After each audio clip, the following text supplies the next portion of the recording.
अस्सलाम वालेकुम एवरीवन। आज हमारे साथ मैम नाइला नज़र मौजूद हैं, जो कि 49th कॉमन्स हैं और इनकी स्पेशलिटी ये है कि इन्होंने 4 माह में सीएसएस की तैयारी की थी और अपनी पहली अटेम्प्ट में सीएसएस क्लियर किया था।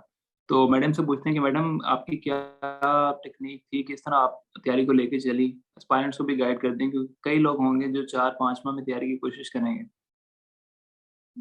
वालेकुम अस्सलाम। हाँ, लकीली अल्लाह का शुक्र है कि 4 मंथ्स में मेरी तैयारी हो गई थी और थी भी मेरी first attempt. Coming directly to the question जो आपने पूछा है, उसमें स्ट्रेटेजी सिंपल है, बहुत सिंपल है, क्योंकि मोस्टली जो स्टूडेंट्स अपीयर हो रहे हैं, वो एफएससी से होके गुजरे होते हैं। ओए लेवल्स वाले स्टूडेंट्स को भी इस चीज़ में बहुत हेल्पफुल हो जाती है, मतलब उनको भी इसकी जो ट्रिक है ना, उसको पकड़ने में बहुत आसानी हो जाती है। ट्रिक सिंपल सी है कि आपने सबसे पहले सिलेबस निकाल लेना है। पहले तो अपने सब्जेक्ट्स आप डिसाइड कर लें। ऑप्शनल्स के आपने कौन से रखने हैं ऑप्शनल्स। ऑप्शनल्स आपके एक दफ़ा डिसाइड हो जाए, क्लैरिटी आ जाए कि आपने ये अटेम्प्ट देनी है। मोस्टली स्टूडेंट्स ड्रैग इसलिए करते हैं कि उनको लगता है कि हमने इस साल नहीं बैठना, हम अगले साल बैठेंगे, जब तैयारी हो जाएगी हम तब बैठेंगे। तो ऐसे नहीं होता। आपने माइंड बना लेना है कि इस साल हमने बैठना है, तैयारी करनी है। तो आपको पता है कि आप जून, जुलाई या अगस्त से तैयारी शुरू कर रहे हैं। मतलब मोस्टली जो है वो अगर आप मैंने स्टार्ट किया था 28 अगस्त को, रिज़ाइन दे दिया था मैंने डेस्कॉन से। तो उसके बाद मेरी प्रिपरेशन सही वाली स्टार्ट हो गई थी। तो आप अगस्त से अगर स्टार्ट कर रहे हैं, तो आपके पास पीछे जो है ना वो फिर इधर-उधर ज़्यादा मतलब क्वेश्चन आंसर्स करने का इतना टाइम नहीं होता, तो आपने स्टार्ट करना होता है अपना काम।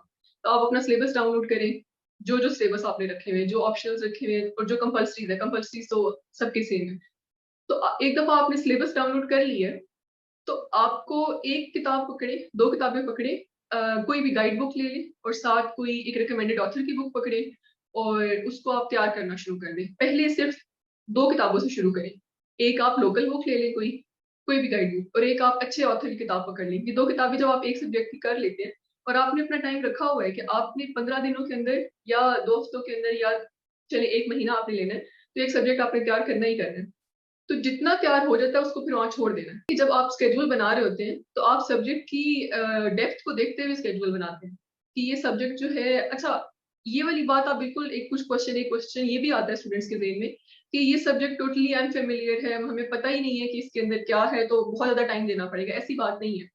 सीएसएस जो है उसके अंदर जितने भी टॉपिक्स या जो भी सब्जेक्ट्स हैं, वो किसी भी लेमैन को समझ आ जाते हैं। इसलिए इसके अंदर इतनी डाइवर्सिटी है, इंजीनियर भी दे रहा है, मेडिकल का भी दे रहा है, आर्ट्स का बच्चा भी दे रहा है, हर तरह के लोग अपीयर हो रहे हैं। इसका मतलब ये है कि जो चीज़ वो रिक्वायर कर रहे होते हैं आपसे, वो that is totally hard work, और आपको पता होना चाहिए कि स्मार्टली उसको तैयार कैसे करना है। कोई उसमें रॉकेट साइंस नहीं है, कोई बहुत मुश्किल सब्जेक्ट है और उसको आपने बहुत डेप्थ में जाना है, उसमें मास्टर्स करना है, उसमें पीएचडी करनी है, ये नहीं करना।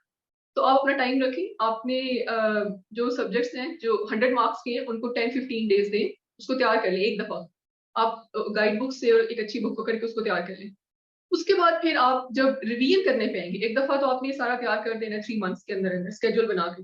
फिर जब आप दिसंबर, जनवरी में रिवीजन पर आते हैं, तब आप उसको पॉलिश करना शुरू करते हैं। फिर आप गूगल से हेल्प लेते हैं, कि अगर आपने कोई टॉपिक तैयार किया, for example democracy in Pakistan, आप गाइड बुक से तैयार कर चुके हैं, तो फिर आप गूगल के ऊपर रीसेंट आर्टिकल्स पढ़ लें। कि अच्छा इसमें मॉडिफिकेशन या कोई अपडेट, कोई अभी नया कोई काम हुआ है, कोई नई उसमें अचीवमेंट हुई है, या कोई कोई उसमें रोड ब्लॉक्स आ रहे हैं, या कोई भी रीसेंट हैपनिंग है, तो फिर आप उस डेटा को अपने ना अपडेट कर लेते हैं। इससे ज़्यादा करने की ज़रूरत नहीं है। इतना अगर आप कर लेते हैं, तो आपका जो स्कोर होता है वो 70 टू 80% तक आराम से आ जाता है। जो ऊपर उसकी बात है ना कि 90 पे छक्का लग जाए, वो टोटली लक पे डिपेंड करता है। जो अबव एवरेज स्कोर है वो इससे आ जाएगा आपका बड़े आराम से हर सब्जेक्ट। बाकी अगर कोई टारगेट हो जाता है, कोई सब्जेक्ट हिट हो जाता है, तो वो फिर आपकी लक होती है। उसके ऊपर मतलब आप डिसअपॉइंट भी नहीं होना चाहिए, क्योंकि वो आपके हाथ में नहीं है वो चीज़।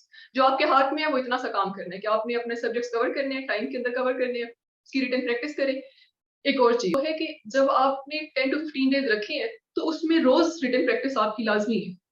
मतलब 2 to 3 hours that will go completely to your written practice. आप फुली फोकस होके अपना पेपर अटेम्प्ट करेंगे।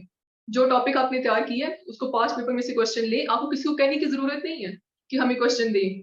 आपके पास 5 पेपर्स पड़े हैं पिछले पता नहीं कितने सालों के, उनको निकालें और उधर से क्वेश्चन पकड़ें और उसको अटेम्प्ट करें, और उधर से उस क्वेश्चन जो आपने अटेम्प्ट किया है, उसके ऊपर अपना फीडबैक ज़रूर लें, कि जो आपने क्वेश्चन जो किसी ने पूछा था, किसी एग्ज़ामिनर ने, उसको क्या आपने सही ब्रोच किया या नहीं किया? ये आपका पूछना बहुत ज़रूरी है। इसके ऊपर फीडबैक लेना बहुत ज़रूरी है कि सवाल आप ठीक तरीके से अटेम्प्ट कर रहे हैं या नहीं कर रहे।